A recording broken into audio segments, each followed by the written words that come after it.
Olá, seja muito bem-vindo e bem-vinda ao ComKids Interativo 2020. Eu sou o Jean Tossiak, da equipe do ComKids Interativo, e tenho o prazer em abrir a conversa com Kids, Games e Criança. Um assunto super atual, gente. No ComKids Interativo, você acompanha uma série de debates e workshops que se seguirão até o próximo sábado, dia 15. A programação completa vai ficar disponível na descrição desse vídeo, que você está vendo aqui, e você pode acompanhar também todas as informações do festival nas nossas redes sociais, Facebook, Twitter, Instagram e o portal ComKids. As mesas serão todas disponibilizadas aqui no nosso canal e você pode conferir nossas mostras audiovisuais paralelas que estão no YouTube Kids. São vídeos para crianças pequenas e grandes de diferentes países da região latino-ibero-americana. Bom, então vamos começar os trabalhos? Lembrando que a produção do festival está ao vivo para responder aos comentários de vocês aqui no YouTube. O tema da conversa de hoje é games e crianças e nós temos o prazer de receber a apresentadora do programa Papo de Mãe da TV Cultura, Mariana Cocho, e a professora Ivelise Fortin para conversar com a gente sobre esse assunto, né?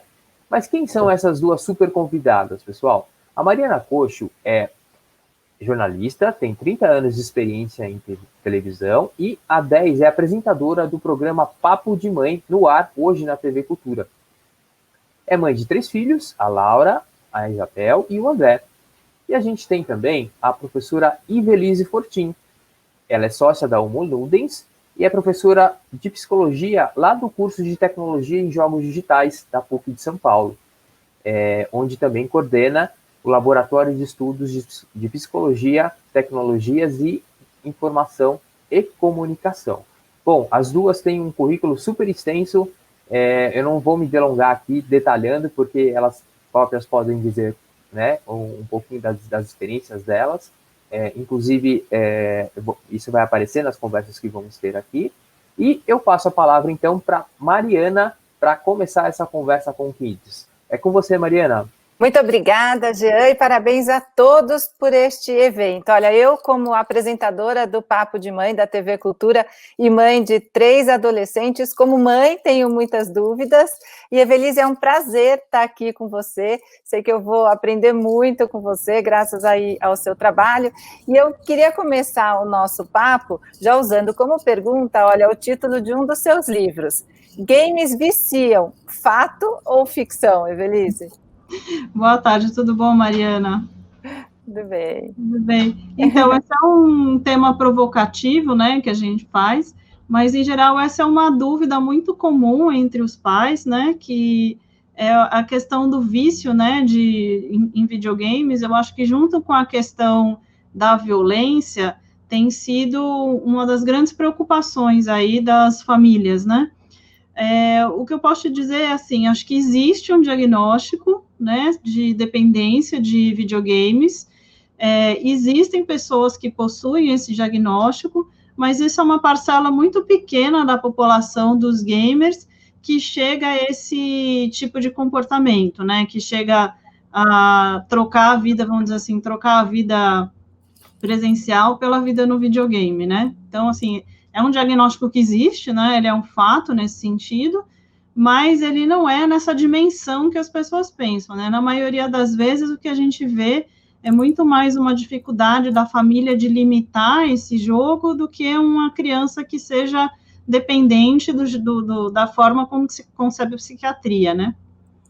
Você sabe que muitos pais até falam, meu filho está viciado nesse jogo, está viciado nisso aí, mas, por outro lado, são os pais que dão joguinhos e que permitem, né, ou que deveriam impor os limites. Você sabe, Feliz, que uma vez foi uma mãe no programa Papo de Mãe, e ela chegou a comentar que o filho dela não ia ao banheiro, chegava a fazer xixi na calça para não parar de jogar. Esse acho que é um sinal de que está passando um pouco do limite, não é?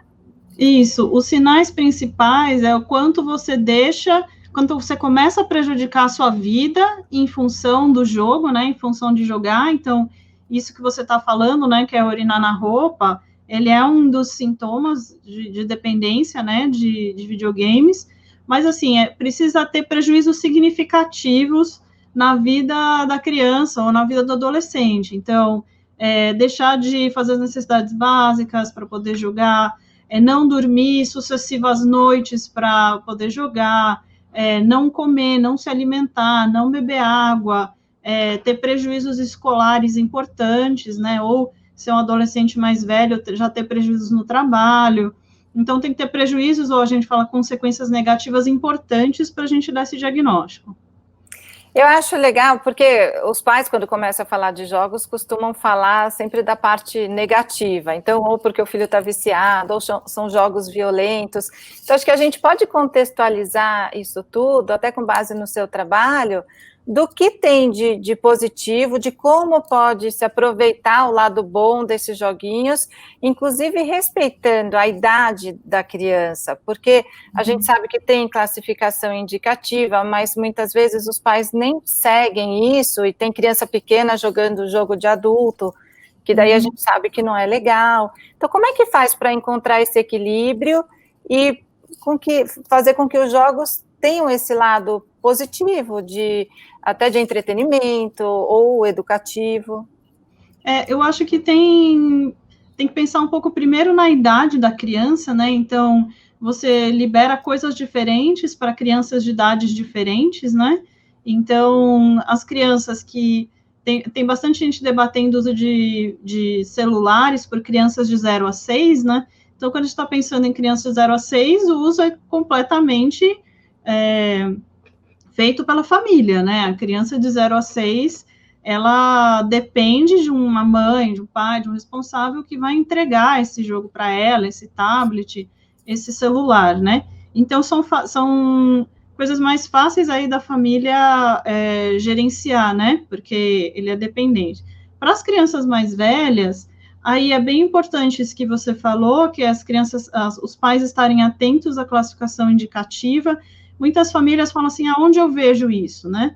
Quando você vai na loja de downloads, né, que tem na Apple Store ou na Google Play, ele, antes de você dar o download, ele apresenta a classificação indicativa do jogo, né? Então, é importante que os pais, antes de darem o download, verifiquem essa classificação.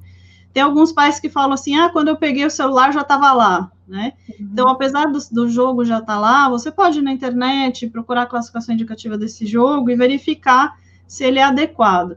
Tem outras coisas que a gente sugere, que os pais se informarem um pouco melhor sobre aquele tipo de jogo que está lá e o que a criança faz, e se a criança se comunica com outras pessoas, né? Que eu acho que esse é um fator importante, né? Não só o conteúdo do jogo, mas se a criança pode se comunicar com outros jogadores, porque isso, apesar de trazer possibilidades interessantes, ele também requer outros cuidados por parte da família, né? Você se comunicar aí com outros jogadores, né? Eu acho que dentro de um uso limitado, dentro de famílias que conseguem se inteirar um pouco sobre o que está acontecendo ali no jogo, né?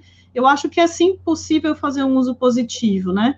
Mas eu entendo que tem muitas famílias que, quando a gente fala isso, tem dificuldade, porque fala assim, eu não entendo nada, eu não sei mexer no celular, né? E as crianças falam uma língua que eu não entendo, né? Essa questão da linguagem é uma questão que muitas famílias falam, mas eu acho que é uma oportunidade interessante você aprender essas coisas com as crianças, né? Eles têm disponibilidade para falar, geralmente, né? O que eles estão fazendo, o que eles estão vendo, o que eles estão vivenciando ali. Então, é importante as famílias se inteirarem do que acontece, né?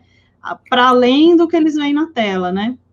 Acho que é uma questão até dos pais e mães assumirem essa responsabilidade, porque, como você falou, tem vários aspectos. Tem a questão do tempo, Então, acho que tem que ter um limite, impor um limite aí. Tem a questão do conteúdo em si, e daí dos riscos, que seria legal você comentar um pouco, porque acho que varia se o jogo é offline ou jogo online. Você quer falar desses aspectos, Ibeliz? O que eu acho que tem de riscos que as famílias têm que estarem atentas são coisas diversas, né?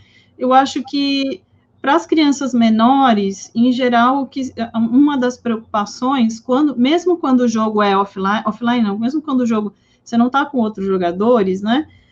Uma preocupação é gastos que a criança possa vir fazer sem a família se dar conta, né? Então, um cartão de crédito ali que a criança pegou, as crianças logo percebem que cartão de crédito é uma coisa mágica, uma coisa importante que faz funcionar as coisas, né?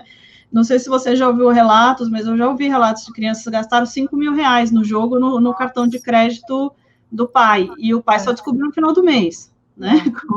Porque às vezes já está cadastrado até no joguinho, né? Muitas vezes ele está cadastrado, né? Esse relato que me contaram era uma criança que tinha inteligência acima da média, e ele viu o cartão do pai em cima da mesa, e ele decorou os números, né? Nossa, E aí ele gastou a primeira vez, o pai não percebeu. Ele gastou a segunda, o pai não percebeu. Aí quando chegar no final do mês, tinha uma conta, né, de R$5.000. Nesses casos que a criança menor fez algum tipo de gasto, você pode falar com a publicadora do jogo. Tem várias publicadoras de jogos que devolvem esses valores se você conseguir de alguma forma comprovar que a criança fez um gasto indevido, né? Isso é uma conversa que você pode fazer, às vezes, com a publicadora do jogo, né? Nesse sentido. Então, acho que essa faixa etária tem que ter essas preocupações, não só de bloquear os cartões, mas da criança entender o que significa gastar no jogo, né? Então, o que você está comprando, qual o valor daquilo, outras coisas que a criança poderia comprar fora do jogo, né? Então, não parece, mas ali, quando a gente está falando dos aspectos positivos, né? Quando a gente está falando de compras no jogo, a gente já está falando de uma educação financeira, né? O que você vai comprar, o que você vai gastar, e esse tipo de coisa, né? Roupinha, skin, que eles falam, armas, essas coisas. Então, nessa faixa etária, acho que os cuidados são assim. Depois, quando tem os jogos online, eu acho que a preocupação... Muitas famílias ficam preocupadas que o jogo é de tiro, né? E, do ponto de vista das crianças, o jogo ser de tiro não importa tanto, né?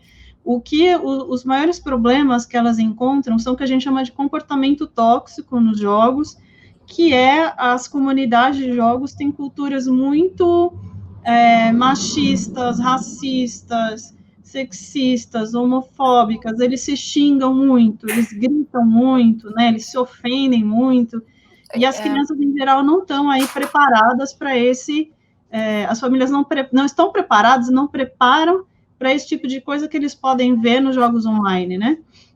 Então, queria até aproveitar um pouquinho isso. Queria aproveitar um pouquinho isso que você está trazendo para a gente, porque uma outra preocupação é se esses jogos, digamos, violentos, podem estimular essa violência na criança, se a criança transfere isso do joguinho para a vida dela, porque mesmo jogos para crianças menores tem uma certa violência aí. E a gente sabe que aqueles que são para adultos não é para deixar a criança jogar, né? Acho que a gente pode até citar alguns nomes. O GTA, por exemplo, é um jogo para adultos, certo? O Fortnite já é um jogo mais para os pré-adolescentes e adolescentes, mas o Fortnite mesmo tem questões de violência. Aí como é que fica essa relação da criança com a violência no jogo? Isso deixa a criança mais ansiosa, não sei. Isso, aí tem várias coisas, né? Tem várias questões que estão envolvidas. O primeiro é a definição que a gente dá de violência, porque conto de fada também é violento, né? Se a gente for pegar lá os nossos contos antigos, o lobo mau comeu a Chapeuzinho e o caçador abriu a barriga dela para tirar a Chapeuzinho de dentro, sei lá. Então, assim, se a gente for ir para os contos de fada, que são bem antes dos videogames, a gente já tem uma questão da violência, né?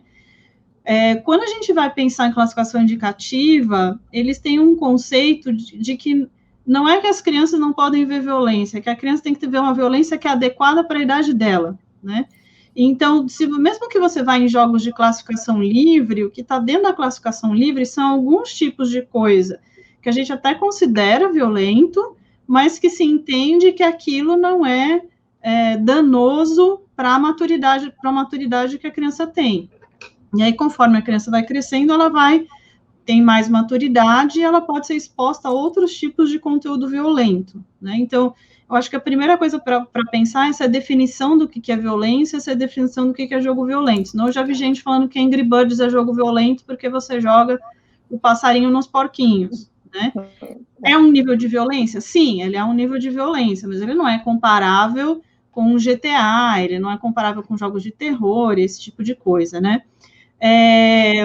No livro que a gente está fazendo agora, os autores que falam sobre violência, né, eles fizeram uma pesquisa extensa sobre essa relação, né, entre games e a questão da violência. E o que se tem na literatura hoje é assim, a violência ela é um fenômeno super complexo, né, que ele é difícil você definir uma única coisa, então dizer assim, matou porque jogou, né? Aliás, os gamers têm uma hashtag antiga que chama matou porque jogou, né?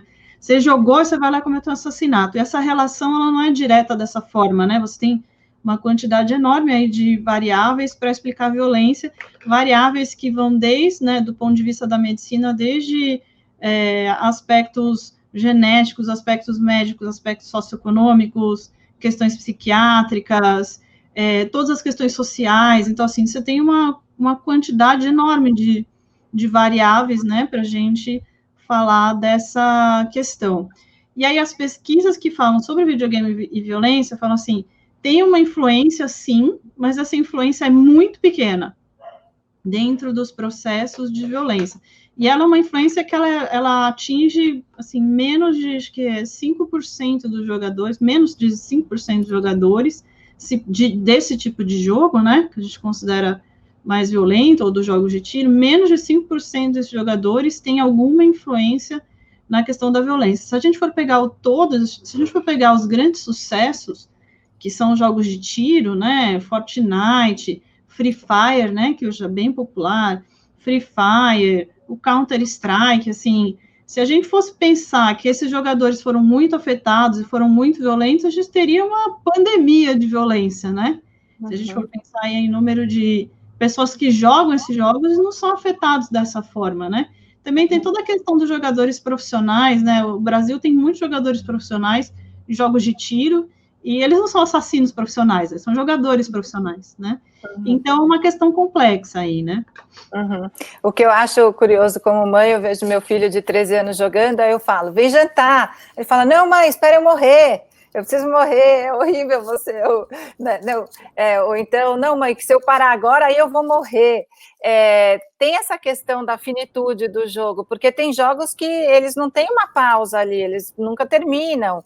Em relação a esse tempo, existe um estudo que determine, olha, no máximo tantas horas por dia, ainda mais nesse período de quarentena, de isolamento social, que a gente sabe que as crianças e os adolescentes estão jogando ainda mais, né? Os pais estão liberando um pouco mais as regras, porque existe uma situação de ficar só em casa.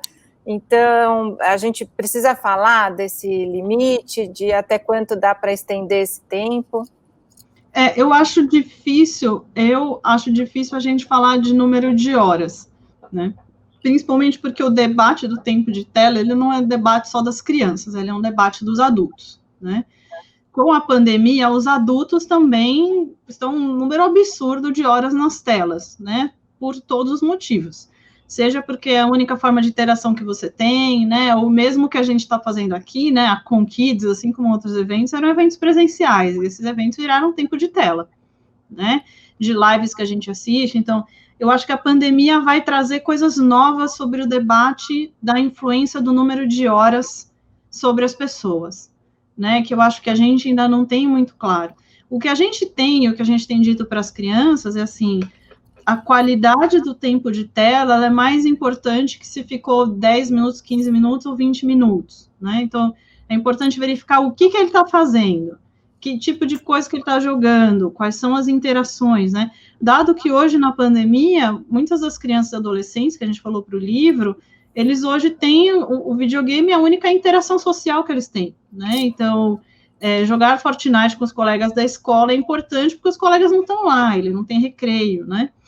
A Sociedade Brasileira de Pediatria fala em número de horas, né? Então, até 2, 3 anos só pode 1 hora, depois só 2 horas, mas eu acho, assim, que essas recomendações, elas são difíceis de serem cumpridas pelas famílias, porque quando você está na pandemia, você foi fazer o almoço, você não está mais calculando se a criança ficou 45 minutos ou se a criança ficou 1 hora, ou quanto tempo a criança está ali, né? E essas coisas vão ficando mais difíceis da família limitar e de se basear em cálculos, né? O que eu acho que é bom senso das famílias é assim, tem que fazer outras coisas que não só ficar na tela, né? Então, e mesmo na quarentena, as crianças têm muitas coisas para fazer em casa, né? Eu acho que às vezes tem famílias que têm dificuldade de lidar com esse tédio da criança, né? Quando a gente fala com as crianças, que você fala assim, por que não pode ficar sem videogame? Porque eles têm uma dificuldade de ficar entediados, né? Mas esse tédio é super importante para a criança, né? Só que o tédio é importante para a criança, mas para a família, esse tédio é comecei a jogar bola e a família quer que ela fique quieta, né? Comecei a fazer... É que eu sempre lembro desses exemplos, e você deve saber, crianças que fazem experiências com pasta de dente, com shampoo e mistura tudo, sabe? Então, assim, são experiências que as crianças fazem quando elas estão entediadas, estão fazendo alguma coisa, mas para a família, eu já não quero que faz sujeira, né? Eu já não quero que grita, eu não quero que pula. Então, ao mesmo tempo que eu acho que tem famílias que dizem que as crianças estão viciadas, são as mesmas famílias que tudo dá o tablet e o celular para a criança ficar quieta para não fazer barulho, sabe? Uhum. Então, eu acho que a gente pensa que as crianças têm uma dependência, mas eu entendo também que é bem importante a gente entender as famílias, né? Você já deve ter visto essa cena, todo mundo já viu essa cena, de você chegar no restaurante, a mãe ou o pai abrir a bolsa e distribuir os celulares e tablets, né? Mas por que você quer isso? Porque você não quer que a criança corra no meio do restaurante, porque você não quer que a criança grite, né? Mas daí eu fico pensando, a criança não vai aprender a se comportar de outro jeito, ela vai precisar ter sempre esse recurso. Aí o jogo deixa de ser algo só de entretenimento para virar meio uma babá eletrônica. Isso, e eu acho também que tem uma outra questão importante das famílias, que é a família quer regular o videogame da criança, mas a mãe ou o pai ou o responsável não sai do celular, né? Então, é o exemplo, né? Você nem conversa com a criança, né? A criança está conversando com a criança assim, tá bom, mas você não está olhando para a cara da criança, né? E aí é muito difícil você querer limitar a criança se você não sai do celular, seja por um motivo que for, né? Tem muitos pais que falam assim, é motivo de trabalho, tudo bem, mas trabalho tem um tempo, trabalho tem um espaço, tem coisas urgentes, evidente, né? Que você precisa resolver na hora, mas a importância de olhar para a criança. Às vezes tem algumas pesquisas que falam um pouco de como as crianças se sentem com os pais usando o celular, né? Então, algumas crianças se sentem abandonadas, né? Porque a família está falando com elas, mas não está olhando na cara, porque a família está falando com elas, mas não está prestando atenção, né? O celular é mais importante que a criança. Então, se a família é assim, é muito difícil regular videogame depois. Porque o exemplo que você dá é esse, a tela é mais importante que você, né? Você fala uma coisa e faz outra, a criança vai muito mais pelo que você faz. E agora, tem alguns joguinhos que eles não dão a opção de pausa. Não tem isso, que você chega lá e fala para a criança, bom, agora você vai andar de bicicleta, agora você precisa almoçar. Mas aquele jogo parece que não tem fim. E daí, como é que lida com isso? Porque às vezes você vai ter que pedir para a criança desligar no meio mesmo. O que tem que fazer é que tem que entender o que a criança... Por isso que eu acho que é importante entender o que a criança faz, né? E aí, e o que ela está jogando e como aquilo funciona, né? Então, alguns jogos que a gente fala que são de mundo aberto, por exemplo, o Minecraft é um jogo que não tem fim, ele é de mundo aberto. Tem módulos do Minecraft que tem fim, mas vamos dizer assim, ele é mundo aberto. Mundo aberto quer dizer, você chega lá, você faz o que você quer, na hora que você quer, e a hora que você quiser, você sai, né? Agora, por exemplo, tem jogos feitos League of Legends que não é que ele tem fim, é que a sessão de jogo é longa. A sessão de jogo do League of Legends é 30 minutos, 40 minutos, né? E para a criança é um horror se ela tiver que sair no meio, porque o time vai ficar desfalcado, porque vão perder e vão culpá-la de que ela saiu. Então, o que pode fazer? Outros tipos de combinado com a criança. Falar, o que você está jogando? Quanto tempo de jogo é? Falou, o almoço é 2 horas. A hora que acabar essa, você não vai começar outra sessão de jogo, né? Porque tem que acabar em tal horário. E tem coisas que às vezes a gente fala para eles, seu almoço é meio-dia, então não vai começar a jogar uma partida de LOL faltando 15 minutos para o almoço, porque você não vai terminar isso até o horário do almoço, né? Então, é importante entender o que eles fazem para que não fique um drama, né? Nem para a família, nem para a criança, mas é para poder ajustar esses tempos, né? Falar, não vai dar, se a sessão de jogo é 40 minutos, né?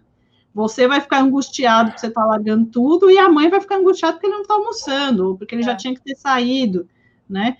Então, nesse sentido, eu acho importante as famílias entenderem o que eles fazem, sabe? E quanto tempo a sessão, e com quem está jogando, né? E aí você vai ajustando um pouco, né? E aí tem horas que não tem jeito mesmo. Fala, deu um problema aqui, você vai ter que largar.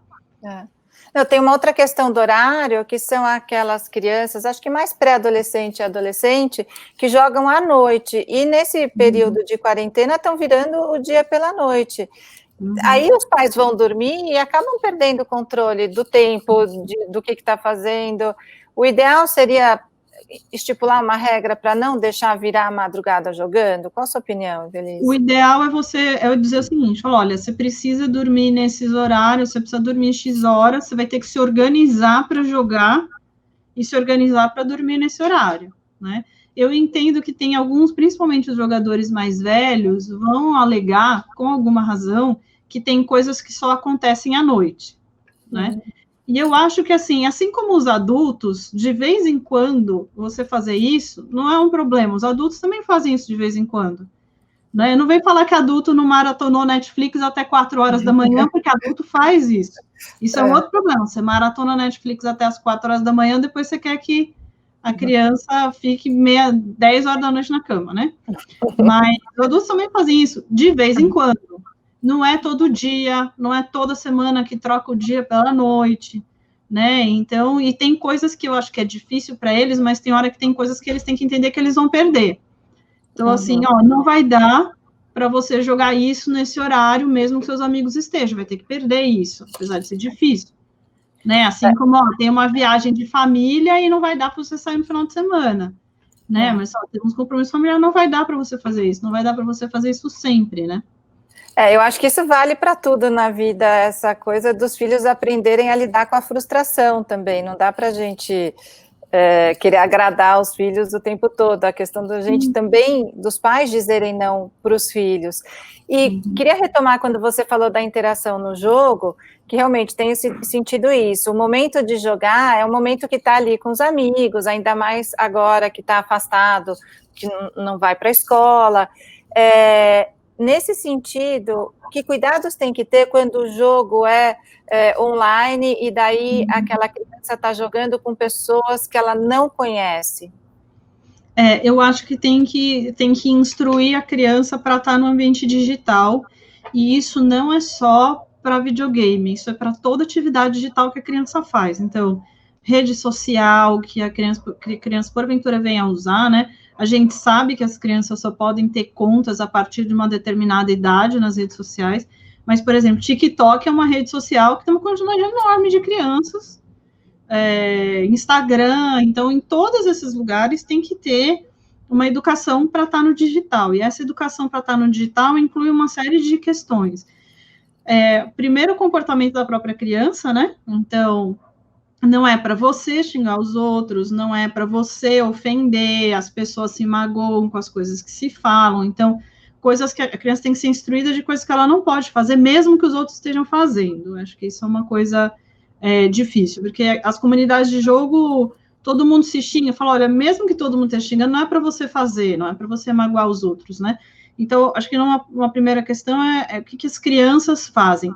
A segunda são riscos de interação online, né? Então, assim, por mais que você ache que a pessoa é sua amiga, pode ser que você não conheça ela, e isso é um risco, né? Não é para dar dados pessoais ou dados que a pessoa possa juntar e tirar uma informação sobre você, né? Então, não é para usar o uniforme da escola na hora que vai abrir a câmera, né? Que acho que são coisas mais básicas, porque senão todo mundo sabe onde você estuda. Mas é da mesma forma que você diz para a criança, que eu digo para os meus sobrinhos, que não é para pôr foto de uniforme da escola no Instagram, né? Porque a pessoa sabe onde você mora, começa a juntar, não tirar fotos ou não mostrar coisas que tem dentro da sua casa, né? Tomar cuidado nessa interação com os estranhos, dizer que tem pessoas estranhas que podem jogar com as crianças, no sentido de ficarem amigos delas e depois ou pedirem nude para a criança, ou pedir para a criança se mostrar numa câmera, né? E só para eu fazer um parênteses, isso também acontece com adulto, né? A gente está falando aqui das crianças, mas o mesmo se aplica para os adultos, e tem adultos que fazem vários desses erros que a gente está falando aqui, né? Tem o formato de jogo, para eles têm que escolher um apelido de jogo que não revele o nome deles, porque é muito fácil você pegar o apelido de jogo e você jogar, né? Então, todas essas normas de segurança digital são as mesmas que se aplicam nesse caso. Inclusive, diz que agora, nesse período de isolamento, aumentaram os casos de pedofilia na internet. E os jogos são uma porta de entrada, não são, para isso? São. Eu acho que não são a porta preferencial, mas eles são uma das portas, né? Em geral, as famílias têm que estar atentas a quem são aquelas pessoas, às vezes, não sempre, porque senão as crianças e adolescentes consideram invasivo, mas às vezes é importante deixar a voz não só no headphone, mas você vê com quem que a criança está falando, né? Então, assim, você abre a criança, que são vozes de outras tantas crianças, e está todo mundo gritando. Então, assim, é importante saber com quem que eles estão falando, que é diferente você abrir, você já vê que tem a voz de um adulto ali, né? Então, são coisas que tem que se preocupar mais, né? Mas acho que o principal é não dar dados, né? Explicar para a criança não mandar fotos, nem se mostrar em vídeos, mesmo que a pessoa conheça a criança, né? Tem uma outra coisa sobre os encontros, que é importante também, falar que não pode marcar encontros com ninguém que ele conheça, sem avisar um adulto, sem avisar que ele conheça e que ele não conheça, né? Isso, sem avisar um adulto, sem que, mesmo que vá um adulto, avisar outras pessoas, que se marque encontros em lugares públicos, né? Então, eu acho que são riscos pelos quais passam, né?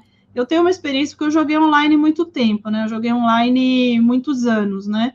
E a gente tinha encontros presenciais, né? E a gente fez muitos desses encontros, e tinha adolescentes que os pais iam junto, né? Tem até hoje em dia ele é bem mais velho já, mas ele tinha 14 anos e ele queria desesperadamente nesses encontros.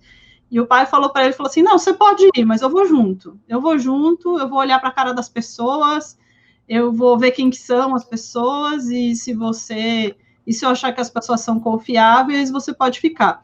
E aí, no final, o pai acabou jogando e acabou virando nosso amigo também, né?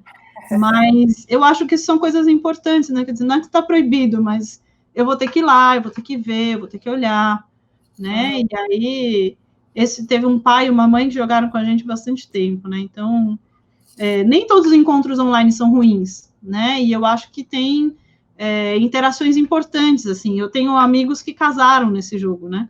Que legal!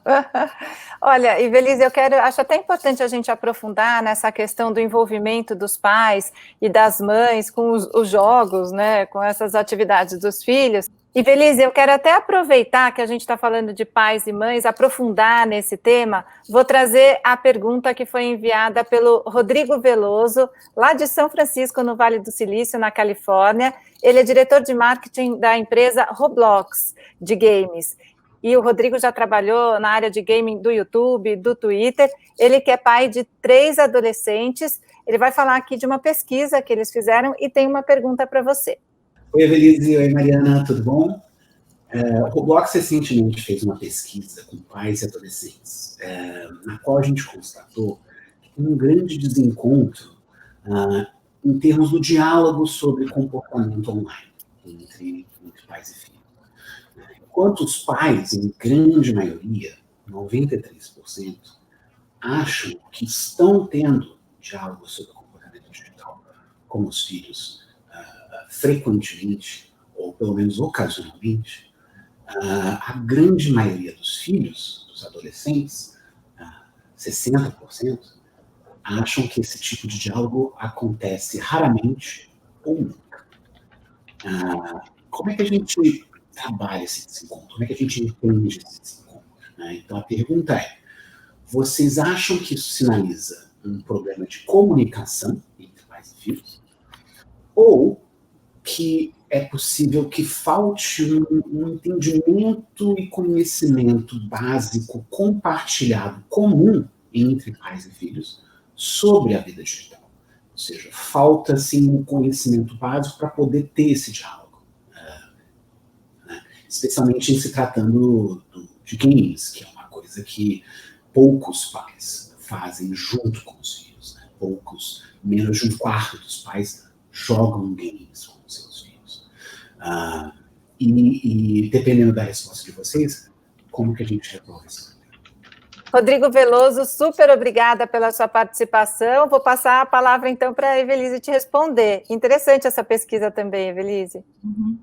Olha, o que o Rodrigo está trazendo, assim, ele não é novidade, né? A SaferNet Brasil e a pesquisa TICS Online Brasil já tem apontado esse dado há vários anos, né? Então, você pergunta para os pais se eles estão conversando com as crianças sobre a internet, os pais dizem que sim, e você pergunta para as crianças acham que não, né? Que não está tendo uma conversa ou um diálogo sobre isso, né?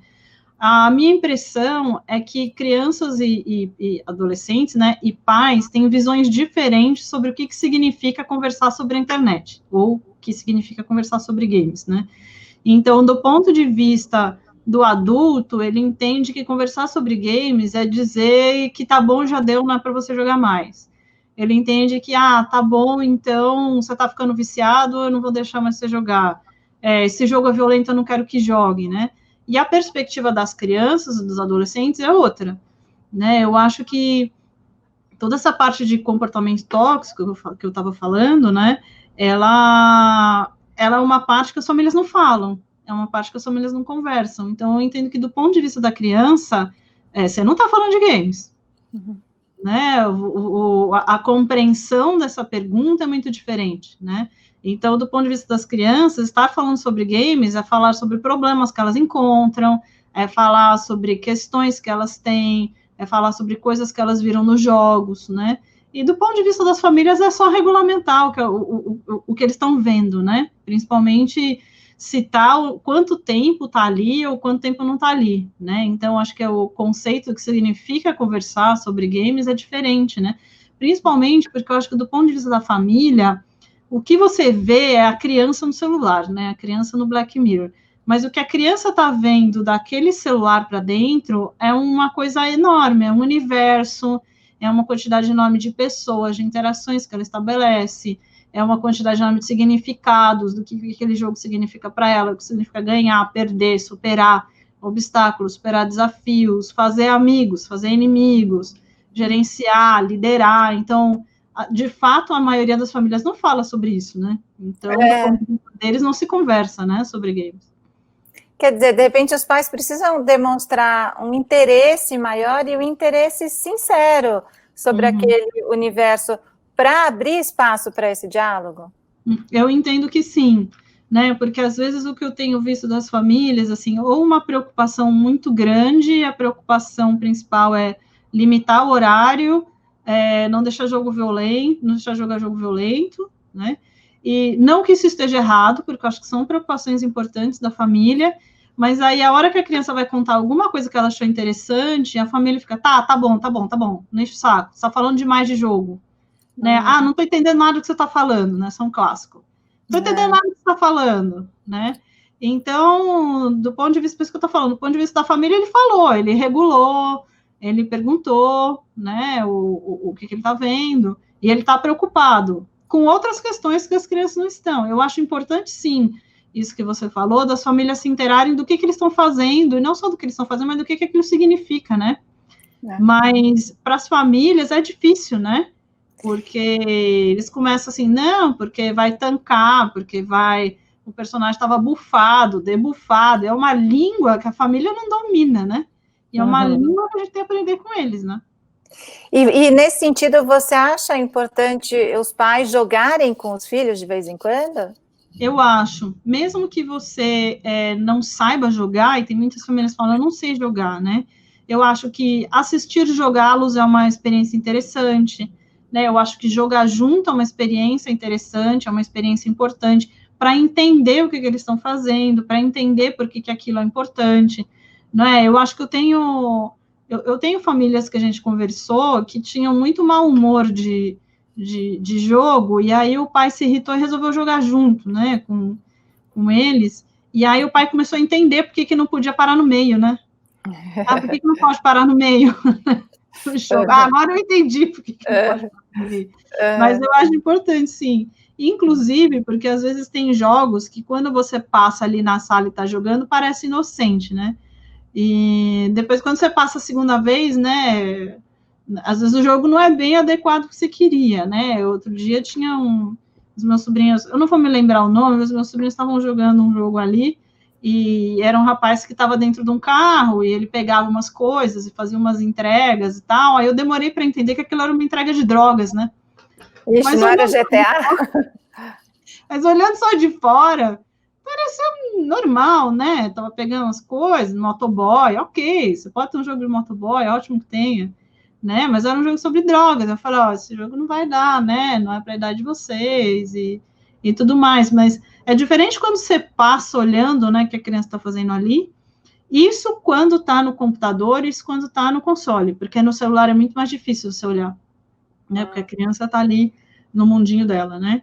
Mas é importante jogar com eles, é importante entender o que eles falam, é importante perguntar o que você está jogando, com o que você está fazendo, mesmo que a família não entenda, mesmo que não entenda metade do que está rolando ali, com o que você está jogando, o que você está fazendo, porque às vezes eles têm experiências muito interessantes, né? Às vezes eles são líderes de clãs, eles são líderes de equipes, e organiza a equipe, isso tudo não parece, mas já são experiências de liderança, por exemplo, que ele pode vir a usar depois, né? Esse é aquele Clash Royale, né?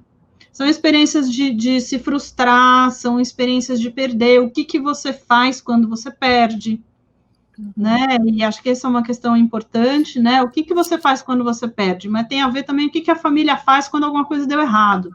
O que a família faz quando alguma coisa deu errado? Vai lá quebrar tudo? Se você, toda vez que deu alguma coisa errada, você vai lá quebrar tudo, depois, quando a criança perder, ela vai lá quebrar tudo também. Né? Então, acho que conversar sobre essas experiências de ganhar e de perder são importantes. No celular, você aconselha que os pais coloquem algum aplicativo de segurança? Porque tem esses aplicativos que conseguem limitar alguns acessos. Para crianças menores é importante que coloque aplicativos para limitar, mas assim, depois de uma certa idade, não adianta. Depois de uma certa idade é mediação. Porque se ele não jogar no seu celular, ele vai jogar no celular do amigo, que está bloqueado na sua casa, está liberado na casa do primo que é mais velho, porque às vezes as famílias têm crianças de idades diferentes, então você bloqueia no celular do de 4, mas o celular do de 16 já está liberado. Né? Então, assim, para crianças pequenas é importante, até porque as crianças às vezes elas não têm muita...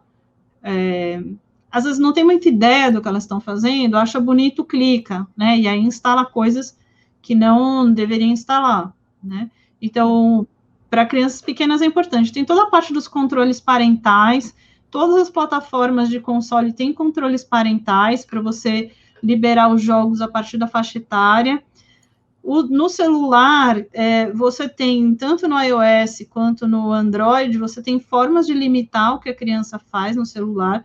Então, essa é uma parte importante, mas só isso não resolve. Evelise, eu tenho aqui mais uma participação, é do Leandro Ziotto, do site ForDad. Ele também traz essa questão aí da participação dos pais, mais especificamente do pai, nessa relação com os filhos. O Leandro é pai afetivo do Vini, de 12 anos, empreendedor social, fundador do ForDad, que é uma plataforma de conteúdo e formação parental sobre temas relacionados à figura paterna no mundo de hoje. Então, agora com a palavra, o Leandro.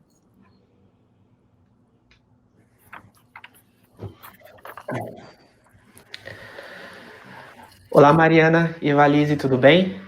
Eu tenho duas perguntas para fazer. Uma é diretamente ligada ao meu trabalho, né? A gente aqui na ForDad, a gente trabalha diariamente com a pauta de inclusão do homem no seu papel protagonista do cuidado com o seu filho e com a sua filha. E a gente vê que é uma ótima janela de oportunidade para incluir esse homem no cuidado diário do filho é através dos jogos, né? Porque uma das formas de a gente conseguir incluir esse pai, engajar esse pai, é através dos laços afetivos. E os jogos, a brincadeira, é uma ótima forma de a gente gerar esse laço afetivo entre criança e o pai. Então a primeira pergunta é essa, assim, se você acha que realmente se isso faz sentido, se os jogos, seja eles offline ou online, é uma ótima oportunidade para incluir o homem, né, para o homem ter essa ferramenta de laço e de aproximação com o seu filho e com a sua filha. E aí a pergunta 2 é, quando o jogo é online, quando ele é um game, né, qual é o limite tênue, né? Porque também é muito fácil a gente cair na armadilha de terceirizar um pouco o filho para o jogo, porque fica mais fácil de gerir ali, e você ainda mais incluindo nesse jogo também, você está incluindo no jogo. Qual é o limite tênue dessa interação, né, do homem, do pai, com o seu filho e sua filha de forma sadia no game, onde além da ferramenta, isso também é uma forma de aproximação afetiva, ou quando isso extrapola dos limites, que é uma forma apenas para ele terceirizar a atenção do filho e da filha para o game, porque fica mais fácil, sabe, passar o bastão. Isso acontece, e eu não quero fazer o julgamento, mas é muito fácil cair nessa armadilha, né? Todos nós, inclusive eu, é muito fácil cair e terceirizar para a tela, né, para o videogame, para o YouTube, para a televisão. Então, como que a gente consegue ter esse limite tênue? Tá bom? Obrigado. Tchau, tchau. Eu acho que o que eu tenho visto, assim, é que os videogames têm sido uma ferramenta importante de inclusão do pai, sim, né, por motivos diversos. Primeiro, porque as gerações anteriores vêm de uma geração onde os consoles foram ficando artefatos masculinos, né? E hoje, depois de um tempo para cá, é que você tem todo um movimento para ter mais mulheres que jogam, mais mulheres que estejam participando desse cenário, né? Então, eu acho que esses pais, eles são de uma geração gamer, então o game não é uma coisa estranha para eles, né? Muitas vezes. É lógico que a gente tem pais de condições diversas e diferentes, mas não dá para não dizer que a gente já não tem uma geração de pais gamers. Então, o gamer não é assustador, o gamer não é diferente, você sabe o que está acontecendo ali, né? Então, assim, eu tenho visto que é uma ferramenta importante de interação, principalmente jogar jogos interativos, né? Ou jogos cooperativos, né? Então, por exemplo, tem jogos tipo Cooking Mama, ou esses jogos de cozinha, que você tem que gerenciar uma equipe, né? E não só o pai, mas é importante, são jogos interessantes para ter ali a família, né? Tem outro jogo que é um jogo bem importante de interação familiar aqui no Brasil, que é o Just Dance, né? Que muitas famílias dançam juntas ali, né? E eu acho que é sim uma ferramenta importante, né? A outra coisa que a gente fala de terceirizar para a tela, eu acho que sim é uma questão, né? Não é uma questão só dos pais, é a questão que você já falou, né, Marina, na questão da babá eletrônica, né? Você deixa a criança ali e a babá e a criança está quieta, né? Que eu acho que essa criança está quieta é o que a gente escuta bastante, né? A criança ficou quieta, deixa quieto, né? Dá sossego.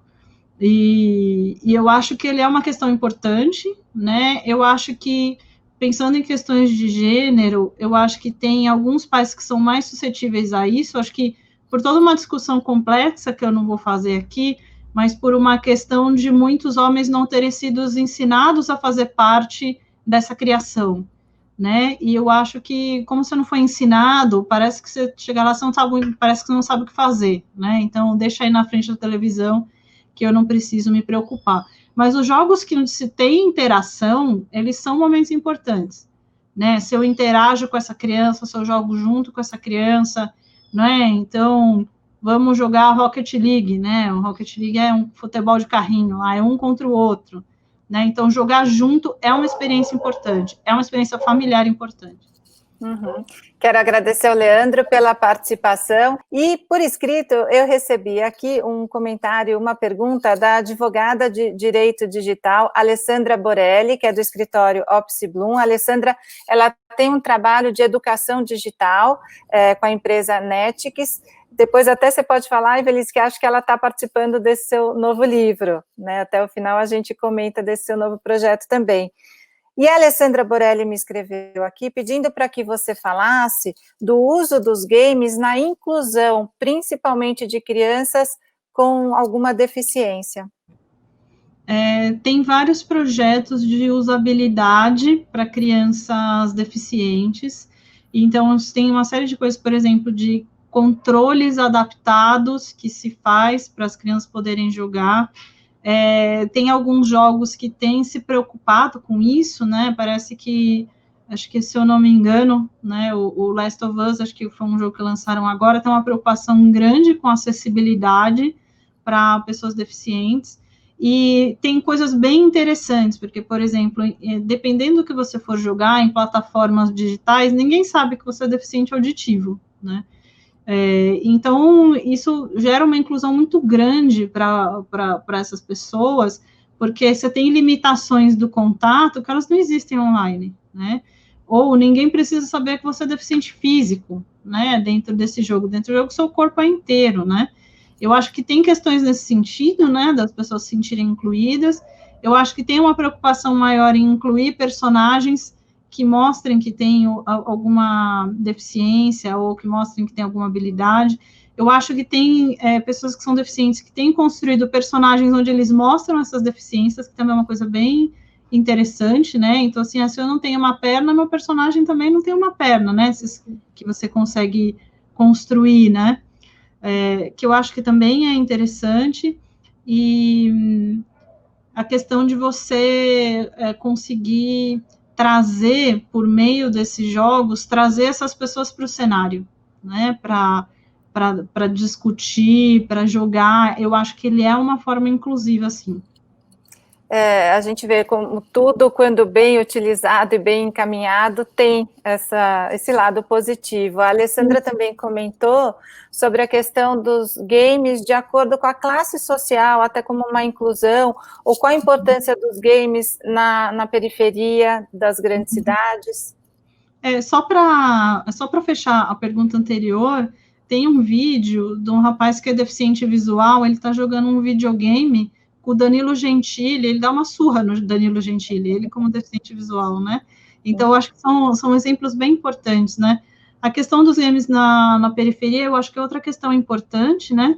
Porque a gente tem desigualdades de acesso à internet, a celular, a console e a computador, né?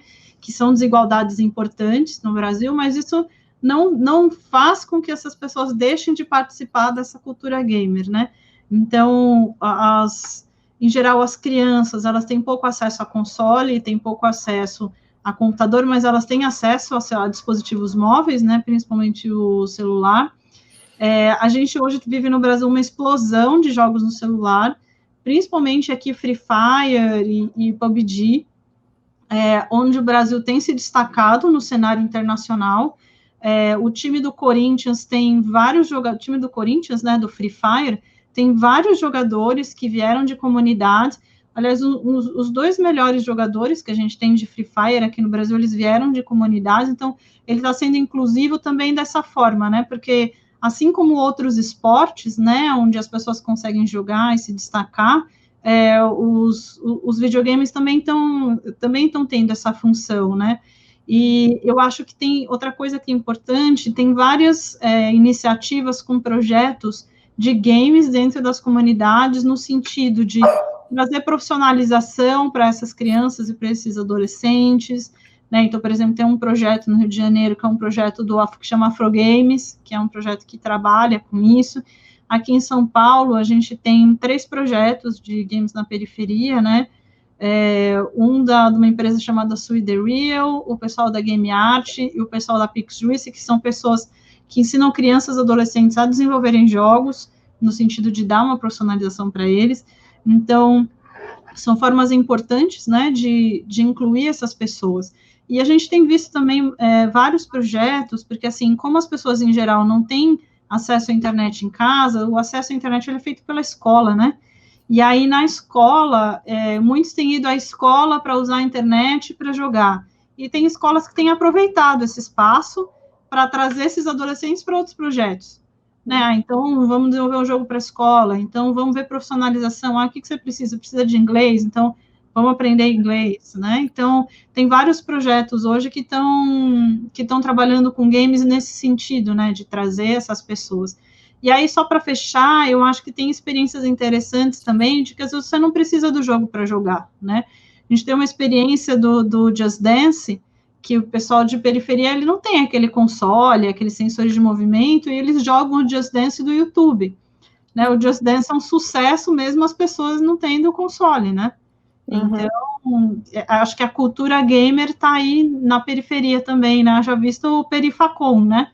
Que é um dos eventos que o pessoal está fazendo agora, aos moldes da Comic Con, mas para trazer esse universo gamer, geek, otaku, para a periferia, né? Porque eles têm interesse. Olha, quantos projetos legais. E, bom, a gente está quase chegando no finalzinho. Como você falou da escola, acho que a gente podia citar um pouco a importância da escola na educação digital para a formação de cidadãos digitais. Eu acho que tem um papel importante, né? Está na BNCC, faz parte da BNCC nova, né? Que é a Base Nacional Comum Curricular. Isso, faz parte da base curricular nova, né? E eu acho que a escola é um espaço para essa discussão também, né? É um espaço para discutir, principalmente a questão da cidadania digital, e não só a questão de você se proteger dos riscos, porque eu acho que as famílias ficam muito preocupadas assim, em protegerem dos riscos, e pouco preocupadas que os seus filhos são os riscos também, sabe? Então, eu acho que a questão da educação digital é também entendê-los que a internet não é espaço de ninguém, que aquilo tem uma regra, né, que aquilo tem leis ali que regem o lugar, ou que regem o local, apesar de parecer que na internet pode tudo, né? Então, eu vejo a escola como um espaço importante para discutir isso, porque isso já está na escola, né? A professora parar o aluno que está jogando Free Fire no meio da aula já é discutir isso, né? Porque isso acontece bastante, a gente tem vários relatos disso, né? Então, eu acho que é um espaço para discutir, né? Por que você está jogando, o que você está jogando, o que você está fazendo, né? Por que nessa aula, que discussões a gente pode trazer a partir dos jogos, a partir da experiência de vocês, né? Se você pegar qualquer sessão de jogo deles de 10 minutos, você consegue fazer discussões enormes sobre cidadania, sobre diversidade, sobre espaço virtual, sobre racismo, sobre machismo, sobre uma quantidade enorme de coisas. Verdade. E um outro fenômeno que a gente vê, também vejo aqui pelos meus filhos, são os youtubers de games. As crianças, além de jogar, gostam muito de assistir a esses vídeos. O que você acha disso? Tem a questão dos influenciadores, eu acho que é bem importante também, porque às vezes as famílias proíbem de jogar determinado jogo, mas aí eles vão lá e eles assistem os influenciadores jogarem aquilo, né? Então, é importante as famílias verem quais influenciadores que eles estão seguindo, é importante saber, porque, assim, o YouTube não restringe conteúdo e não tem ferramenta de restrição de conteúdo, a não ser que você vá para o YouTube Kids. Né? Então, a não ser que o influenciador diga que ele está falando sobre assuntos que são assuntos adultos, as crianças e adolescentes têm acesso a esses conteúdos, né? A gente tem youtubers bem legais e bem interessantes, mas a gente também tem youtubers com comportamentos muito complicados, e são youtubers famosos, né? A gente tem youtubers com comportamento de ódio, a gente tem com discurso de ódio, a gente tem youtubers que falam sobre pedofilia, ou que fazem piadas sobre pedofilia, né? Então, eu entendo que quando eu falo essas coisas todas, para a família parece uma trabalheira danada, sabe? Porque você tem que ver qual é o influenciador, você tem que ver o que ele está falando, você tem que saber o que está jogando, você tem que entender. Então, assim, parece um trabalho gigante, né? Mas ser pai e mãe é ter trabalho. Quem disse que não ia dar trabalho, né? Tem famílias que falam assim para mim, eu estou com preguiça só de você falar, eu já tenho preguiça de pensar, que eu tenho que me inteirar disso tudo, né? Mas eu acho muito importante se inteirar dos influenciadores, né? Algumas famílias seguem os influenciadores que eles seguem, para ver se tem alguma coisa estranha, alguma coisa que você não concorda, né? Às vezes as crianças mesmo colocam, não estão vendo no celular, elas estão vendo na TV grande, né? E às vezes você pode acompanhar o que elas estão vendo ali na TV, E tem coisas que são simples, tem coisas que você vai lá, tá seguindo fulano de tal, joga no Google, fulano de tal, quem é esse cara, o que ele tá fazendo, quais são as polêmicas, né? Eu fui ver um dos maiores streamers do mundo de games é o Ninja, né? E eu tava vendo algumas coisas sobre o Ninja e tem várias polêmicas, quais são as principais polêmicas, né, que aconteceram. Então, às vezes, não precisa acompanhar direto, assistir tudo que o cara fala, mas se inteirar sobre quem é, de onde veio. Tem uma coisa importante aqui, tipo de jogo que ele está falando, que às vezes você proíbe você põe um filtro para jogo de 16, mas aí ele acompanha o streamer que está com um jogo de 18 mais, e o streamer você não bloqueou, né? Agora, são coisas bem importantes de estar atento. Não só os de videogame, porque muitos seguem streamers de videogame, mas não só de videogames. As crianças seguem uma quantidade absurda de influenciadores e que é importante as famílias ficarem de olho. É isso aí, Belize. E agora a gente está chegando ao final aqui desse bate-papo. Eu estou aprendendo muito sobre o universo. Já vou mudar várias coisas nas minhas atitudes como mãe aqui. E eu queria pedir para você falar desse seu novo projeto. É um livro que você está organizando. A gente pode falar o nome do livro?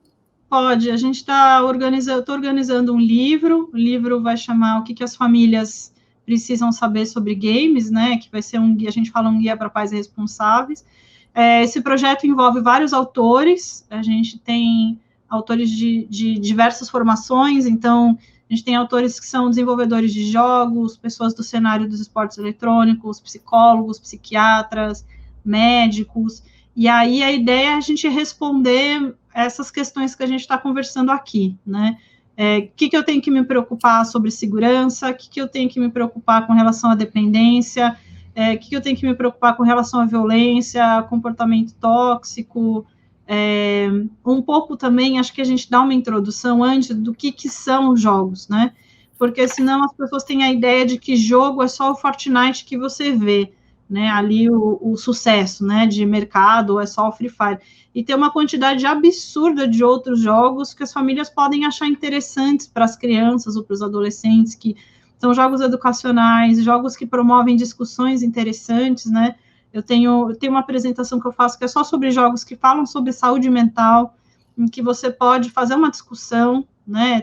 Por exemplo, tem um jogo bem interessante que chama Papo Yo, é um jogo autobiográfico, e o desenvolvedor está falando sobre a experiência de alcoolismo da família, a experiência que ele tinha com o pai. Então, assim, tem muitas coisas interessantes, né? Jogo não é só essa coisa de tiro, que é esse estereótipo do que é videogame, né? Então, o universo dos jogos, ele é muito maior, ele é uma mídia igual cinema, né? Igual televisão, né? Então, como mídia, nem tudo é para criança, você tem uma quantidade absurda de gêneros, de formatos, né? Coisas que são interessantes e adequadas, você tem jogos que são, a gente fala, jogos que são mainstream, jogos que são independentes, né? Jogos que são, a gente fala assim, o lado B, assim como a gente tem nos filmes, né? Então, a ideia do livro, a gente está falando desses temas, né, essa apresentação do que são jogos, como se joga, e aí a gente fala esses temas de maior preocupação das famílias. Uhum. Nossa, muito legal. Vamos aguardar, então, esse livro também. Parabéns pelo seu trabalho, Evelise Martim. Foi ótimo o nosso papo aqui. E você tem outros livros também, as pessoas podem acessar nas suas redes? Pode. Eu deixo as redes aqui no A gente vai deixar anotadinho aqui. Isso, tá? Eu deixo as redes nos vídeos aqui, aí quem quiser, só a gente conversa. E aí, super queria agradecer o papo, Mariana, é um prazer estar falando aqui com você, agradecer o convite do pessoal da ConKids, né, que eu acho que não à toa são pessoas que também participam do livro, né, e porque a gente quis trazer também essa visão do conteúdo, né, dessa curadoria de conteúdo, então o pessoal da ConKids aqui está ajudando a gente a pensar o que eu considero um jogo de qualidade, né? Quando que eu acho que aquilo é importante, ou que tipo de coisas que eu tenho que olhar, que eu tenho que ver para a qualidade de um jogo. Então, queria agradecer bastante aí o papo com você e o convite do pessoal da ConKids. Tá ótimo, agradeço também a todos vocês que nos assistiram e nos acompanharam até aqui. Muito obrigado, Mariana e Evelise, a conversa foi ótima, enfim, muitas trocas aí. É muito importante, né, as famílias, as crianças e adolescentes terem muito claro o quanto, né, o jogar envolve responsabilidade, envolve diversão, enfim, super obrigado aí pela participação de vocês. A programação do Conkids Interativo, como vocês sabem, segue até o dia 15 de agosto, e hoje a gente tem a próxima mesa de canais e suas estratégias interativas. Muito obrigado pela sua audiência e pela sua paciência. A gente se encontra por aí. Tchau, tchau. Obrigado.